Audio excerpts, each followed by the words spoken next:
এক সকালে এক কৃষক নিজের খেতে গেল। চারদিক শান্ত, পাখিরা উঠছে, সূর্যের আলো ধীরে ধীরে মাঠ ভরিয়ে দিচ্ছে। কৃষক খুশি মনে কাজ শুরু করলো। হঠাৎ সে দেখে তার মাঠের মাঝখানে এক ছোট্ট গ্নুম বসে আছে। লাল টুপি পরা, লম্বা দাড়িওয়ালা সেই গ্নুমের চারপাশে যেন জাদুর আলো ঝলমল করছে। কৃষক অবাক হয়ে গ্নুমটার দিকে এগিয়ে গেল। সে ভাবছে, এই মাঠে গ্নুম কেন?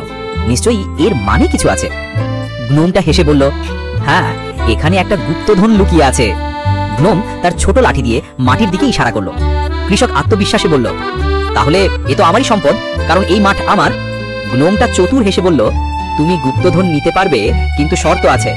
আগামী 2 বছরে এই মাঠ যা ফলাবে তার অর্ধেক আমাকে দিতে হবে। কৃষক কিছুক্ষণ ভাবলো, তারপর রাজি হয়ে গেল। দুজনের মধ্যে জাদুর আলোয় চুক্তি হয়ে গেল। চুক্তির পর হঠাৎ মাঠটা যেন আলোয় ভরে উঠল। মাটি থেকে হালকা ঝলকানি বের হচ্ছে, যেন গুপ্তধন আসলেই নিচে লুকিয়ে আছে। কৃষক হাসি মুখে বাড়ি ফিরছে, মনে খুশি। আর পেছনে দাঁড়িয়ে গ্নোমটা ধীরে ধীরে হাসছে, যেন